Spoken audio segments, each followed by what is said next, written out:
So, Gio, Yes, dealerships. dealerships. We've been talking about them quite a lot over the past couple months, especially with the Mach-E coming out and how we feel dealerships will work in the future and how they'll go hand in hand with EVs. And Cadillac was recently in the news with GM. It kind of goes into this: how will dealers fit in with the scope of EVs in the future? An article from the Wall Street Journal stated that GM went to their Cadillac dealers and gave buyout offers to their dealers, ranging anywhere from $300,000 to $1 million. And if the dealers didn't want to do the buyout and weren't willing to part with their franchise license, they had to put in about $200,000 in EV upgrades for their dealers. So You said that kind of backwards. did I? Yeah, they were first fronted with the option to convert the dealerships to electric vehicle dealerships for $200,000. Oh. Those who refused then were offered buyout offers. Okay, fair enough. I I got my recipe backwards, but the ingredients are still the same. And so the big takeaway from this article was that roughly 17% or around 150 of Cadillac's dealerships either took the buyout or just didn't take the buyout, but at the end of the day, they didn't go through with having dealership upgrades. So everyone's painting this in the light that, current dealerships aren't willing to go through with EVs in the future and that type of tone. So do you think this is going to be the start of other automakers, enforcing changes towards their dealers where they'll try to have EV upgrades going, in their dealers? Or you think this is just an isolated incident for the time being? Will this transpire? Will this be like a tsunami for other dealers, and we'll see other dealers start to make deals like this? Well, you have to narrow this down to specifically Cadillac dealers and look at it from a financial perspective. Mm-hmm. Because they were told $200,000 for the electric car upgrades. Yes. Or bust, basically. Right. And a lot of these dealers are very small. Mm-hmm. Cadillac dealers are never, selling 500 cars a month. It's a luxury car. Mm-hmm. I'm not exactly sure how many Cadillacs they sell a year, but I'm sure it's not as much as something like Ford does. Yeah. So $200,000 that they have to spend mm-hmm. specifically to continue selling new Cadillacs. Mm-hmm. When the bulk of dealer income is through used cars and service. Mm-hmm. It for some of these dealers that are only selling a handful of cars a month, it doesn't really make sense to do that. Mm-hmm. It just makes sense to continue on with one of their other licenses. Maybe they have a Buick or a Corvette license, mm-hmm. and just stop selling Cadillac altogether. Yeah. So I wouldn't say that 17% of dealers don't believe in electric cars. Yeah. I wouldn't make that statement. Mm-hmm. I'm sure there was a portion of them that said, electric cars are going nowhere. Why would I pay $200K for this? Right. Yeah, there was probably some of them, but I wouldn't put this as 17% don't believe. Do you think we'll see it from any other automakers trying to push this sort of deal? Cadillac's going very strong on EVs. They're trying to convert their entire brand to electric. That's true. That's the reason that the cost of this was so high. Mm-hmm. Because let's take Ford, for example. Mm-hmm. Their EV requirements are simply get everyone certified in electric cars, get everyone certified in EVs, follow these advertisement rule sets, and pay for 2 chargers, which are like $5K each. I think everything combined, maybe $15K is what Ford's going to charge dealers mm-hmm. to start selling the Mach-E. Mm-hmm. So there's a significant difference between $15K and $200K because Ford's not converting every single car at once to electric. I mean, neither is Cadillac, but the end goal with Cadillac is make it a full electric brand, correct? Eventually, yeah. It should be the forerunner in the GM sphere of sub-brands. But do you think that Do you think GM is really going hard towards electric cars, or do you think they made the EV upgrades cost so much to maybe To get some of push? the dealers Yeah, back? yeah, to push for the dealers to go with the buyout. Well, not every dealership that is refusing the 200K Right. upgrade will Right. take the buyout, Right. which range from 300K to $1 million. Yes. Some of them simply, it doesn't make sense to stay open, or maybe they'll say, hey, I don't want to sell Cadillacs anymore, I'll just sell Nissans instead. Mm-hmm. So the ones that are taking the buyout are kind of like, yeah, we'll just collect rent on this, and the Cadillac can run the dealer and do direct sales. So I have always seen a path to franchises and all these small businesses. You can consider them slowly closing down Mm-hmm. as these legacy automakers and corporations take over auto sales on their own front, like Tesla has through direct sales. And I think this is the start of that. Mm-hmm. We've seen it with just about every automaker that's been introducing EVs this year. Pretty much, yeah. Ford, for example, is now doing an online focus. Their whole back-end infrastructure for these Mach-E deals are entirely different from any car they've ever sold. They're paying dealerships flats. So I think long-term, yes, this is on the way to a direct sales path for Cadillac. It's uncertain if Cadillac's going to run these dealerships that they bought out. Mm-hmm. Maybe they just want the signage. I don't have the details to the deal. We just know that some of them were bought out Right. from 300 to $1 million. I don't know if they're just going to resell them to someone else who wants the license. Well, we've basically every startup we've seen with ambitions of actually producing, Wants direct sales. cars. Yeah, is Every new company wants direct sales. yeah, and is going more so not only just direct sales, but their infrastructure seems to be limited to like mall showrooms and stuff like that, and they don't have full-fledged dealers that we know for legacy automakers. Mhm. So do you think that Cadillac is just going to keep the same structure of big dealers and that's it, and they'll just run them? Or do you think they might start to push towards, the small showroom type of way of selling cars and still have and just downgrade the amount of dealerships they have? Or, I mean, Well, not just Cadillac, dealerships but work basically for other reasons. Yeah. Dealerships work because they also make money on used cars, because they have inventory, Mm-hmm. because they make money in service. Mm-hmm. So there's pros and cons to both. Right. You have a lot less overhead when you're just in a mall with a couple cars and a couple salespeople. Yeah.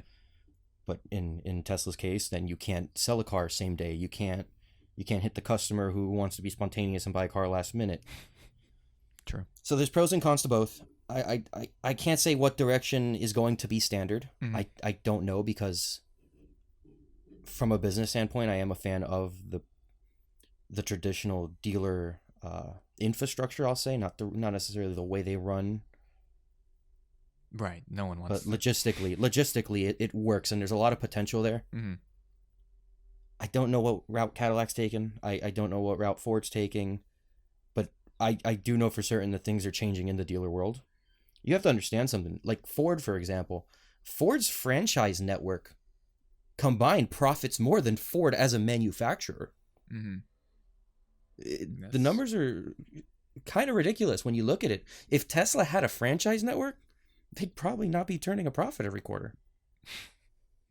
Or they'd have to sell the cars for significantly more money. Mm-hmm. If Ford direct sold every car, they could discount the cars maybe upwards of 10% and still make the exact same amount of money they made last year.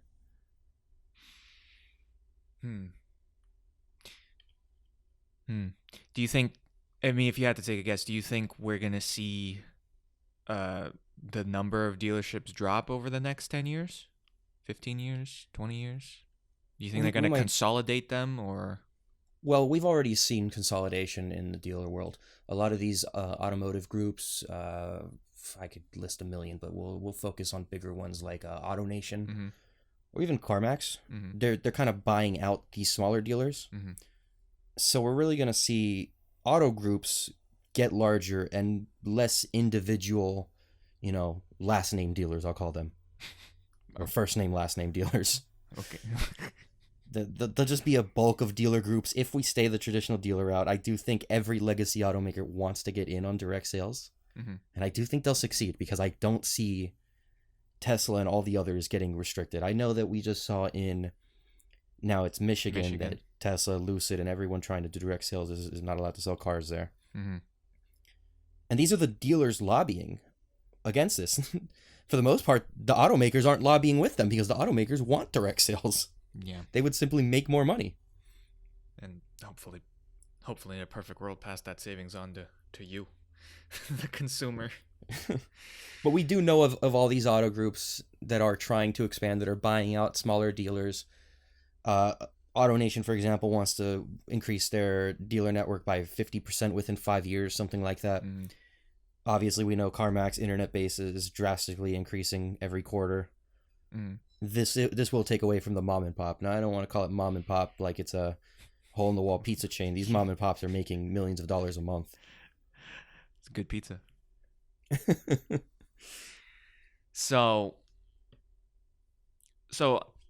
coming back to the original story, we've seen that whilst people aren't really lying with their headlines, the tone is definitely written in the fact that dealers don't want EVs, but we shouldn't be taking it that way. That was just like, people just want to cash out or just not deal with having to spend $200,000 on upgrades, right? Yeah, knowing how small Cadillac dealers are, how low volume they are, and knowing that Cadillac is very ambitious with converting everything, the fact that as soon as we knew that they were going to make every dealership pay this what is this upgrade costs, expansion costs, upgrade cost in the 6-figure mark, I would have suspected out the gate that a lot of them would have just declined. It's a lot to ask for from a small dealer. Now, let's say if someone like Ford did it, I don't think we would see as high as 16% because Ford dealers statistically sell more cars. Well, also, I think this is more so a cost over benefit type of thing. True. Not a. I have to imagine the fact that Cadillac's first electric car isn't going to be till 2022, 2023, and that has to play a little bit in it, because if a Ford dealer has to put EV upgrades, at least they can see that the Mach-E's like out right now. So it's well, actually, Ford has had a little bit of issues since they've decided to do this so quick. Yeah. Ford, what's it only been? I'm just going to throw out a number. It's been definitely less than a year, but maybe 6 months, maybe a little longer, that Ford has started doing this EV transition where they finally gave out the training for this car, training for EVs, and started giving the infrastructure needed, because Ford is telling these dealers, hey, you got to put chargers, but Ford's also providing the chargers. Not themselves, but through a third-party company, but it's still contracted through their partner. You can't just go to a charge point and put a charger. So because they've been doing this so quick, they've actually recently had issues with the amount of chargers they've been able to put out at these dealers, and now the chargers are actually back ordered, and the Mach-E is going to hit the road, and some of these service parts and some of these chargers aren't going to even be at dealers. There's actually not going to be a way to service Mach-E's or charge them at a few dealers. Oof, that's so there's some pros for Cadillac doing this so early, getting all this paperwork done way ahead of time. So they know the numbers 3 years in advance, like you said. The Lyric? The Lyric. Yeah, the SUV. When it comes out, it's ready. It's not. There's no headaches with it. I didn't know that. It's just obstacles after obstacles for getting EVs to market, because I can't imagine how long it will take where you'll be able to go into any random dealership in America or the world, regardless of brand, and be able to have, some sort of good baseline for EV knowledge and EV service. I think it's going to, at least in my opinion, I think it's going to take a while before, if our Ford calls are anything to go off of, it's still going to be a while before you can have a decent conversation with a salesperson in a dealership. I think going a full electric route like Cadillac would probably do better than doing something like Ford with a single car at a time. Definitely. But Cadillac, even though they want to be a full electric brand, it's going to be eventually, because when the Lyric comes, obviously they're still going to have like 3 or 4 other gas models. So not until they literally replace every car with an electric car will that even be a reality. But do you think? I mean, I know we touched upon this, but do you think there will be legacy automaker like showroom experiences, or do you think that's going to be exclusive to just whatever startups are coming in now, or maybe sub brands where you're just walking into the mall and you have little storefront with like So you three think they'll cars? do it alongside their dealer Yeah, network? yeah. Uh, I don't know if they need to. No. There's sufficient amount of franchises Mm-hmm. for the majority of these dealer groups. Maybe for someone smaller like Cadillac, it would make sense, but for someone like Ford, who probably has 4 or 5 times more dealers out there, they probably already have sufficient amount of areas to see the cars. Yeah, but It wouldn't. I don't know zoning rights, how those work with franchise agreements. I don't know if those zoning rights are only restricted to actual dealerships. I don't know if Ford is even allowed to open up a store a mile away or so mm-hmm. from another dealership. You know what I mean? Yeah, but I just feel like no one. I mean, we've said it 5,000 times already, but no one likes to go to the dealership. So going into like a shopping center type of environment, I feel people are more open to looking at new cars because they're not in that stuffy dealership air with like 5 people breathing down their necks. Well, no one likes to go to the dealership because of the process, Yeah. because of how long it takes, because Yeah. of it's a hassle, because the people you have to deal with aren't necessarily, the best type of people to deal with. Yeah. Which is why I'm really excited for what Ford is doing, in the fact that they're kind of taking the Mach-E upon their own hands, making everything tech forward, web based. Mm-hmm. So they're able to change the process and make the dealership experience just so much better without actually controlling the dealership and being there. They make your time at the dealer minimal. Everything is done prior to showing up at the dealer. In theory, you can technically buy the Mach-E and pick it up without actually spending more than 15 minutes at a dealership. So I hope if dealers don't start buying back all their, if manufacturers don't start buying back all of their dealers, and they do continue with this dealership route, I do hope that they do something like Ford and completely revamp the buying process to their capabilities. Because the problem is these dealerships are kind of like on their own. Mm-hmm. They could do whatever they want, Mm-hmm. which is why we have such poor experiences at dealerships. Yeah. And new cars realistically don't make as much money as used cars. So someone who's buying or leasing a car isn't really going to get the attention as someone who's going to pay $10,000 above asking price on a used car. Oh, it'll be certainly interesting to see. Obviously, Ford will be one of the first, if not the first, legacy automaker to really take steps forward towards going back to a more direct to sales approach, and we'll see how well that works for people trying to get into the Mach-E. And Well, we've seen the Audi e-tron at dealers for a year now. We've Yeah. seen the Porsche Taycan for a few months now. Yeah. Jaguar I-Pace at dealers for a few months Mhm. now. They're there. Jaguar, at least it seemed that when we went, the staff was sort of knowledgeable on the car. Mm-hmm. It's It depends on the dealership, because when It does depend on the dealership, 100%. Some dealers just look away. Like when we went to Audi, see the Audi Yeah. e-tron, no one even cared yeah, that we were there because it was an Audi e-tron. yeah, So it does depend on where you are. It depends on the location. But, there are ways to go about this and ways to not go about this. And there's a lot of both going on in this industry. yeah, yeah, Making the cars is easy. Making electric cars is easy. Or easier, I should say. The hardest part for converting to a full electric society is going to be the dealer network. It's going to be the sales point, the education. the education. I think Tesla can make the best car in the world. Ford, let's say Ford can make the best electric car in the world. Let's say it beats the Model 3 in every spec possible. Mhm. It's not going to outsell the Model 3 unless they have their dealer network on point. And unfortunately, if that ever happens, it's gonna take a while. So GM is also introducing the Hummer EV. yeah, GMC, the GMC It's on Hummer topic of EV. Cadillac, because Cadillac is owned by GM, who owns GMC, who owns Corvette, who owns Buick. You don't say. Separate companies, of course, separate franchises, separate dealerships. They didn't actually make a separate subsidiary or franchise for the Hummer this time around. They made it They're just going to sell it under the GMC brand. Yeah. It's going to be the GMC Hummer EV. Yeah. Mouthful. GMC is not going to go full electric, so they did not put the $200,000 price target for the upgrades at GMC dealers, even with the Hummer EV coming. They didn't tell dealers, hey, if you don't convert to electric and allow us to offer the Hummer EV at your store, we're gonna buy you out. They're actually allowing those dealers to choose whether or not they want to offer the Hummer EV.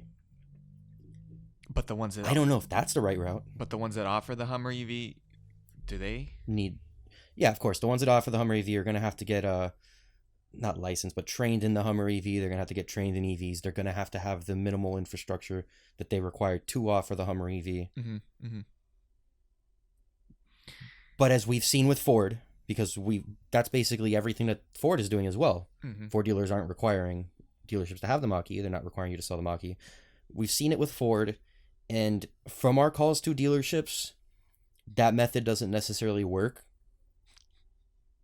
I mean, you could say it's a dealer by dealer thing. Yeah. But what's our track rate at? 1 in 10 dealerships know what they're talking about or care to talk to us Maybe about an electric car? Probably. And we're in a very high metropolitan area. Yeah. We're not in the middle of Ohio here. What is this? Top 10 most dense places in America? Yeah. Well, maybe they think that if the dealership is willing on their own to take the Hummer EV, that they'll be more motivated to be knowledgeable about it rather than being forced to sell that's what Ford's doing with the Mach-E, and I'm saying that it clearly didn't work. We saw it, which is why I'm glad that Ford's now... I mean, I don't know how long it's been in the works, but it seems that they're now taking more control of the Mach-E with the whole online thing, Mm-hmm. everything online based. They're trying to do sort of, kind of, not really direct sales, Mm-hmm. kind of skipping the middleman of the franchise while still using them for the delivery point. Mm-hmm. There's so much back end to go into car sales. I don't want to get into it, but It's for a different time. basically this change with this Mach-E, and I keep bringing up Ford and the Mach-Es because this is where my knowledge is. I don't know much about Cadillac's back end. Mm-hmm. The change I'm seeing here with Ford is something I've never seen done before. It's something I've been hoping I would see within my lifetime. Mm-hmm.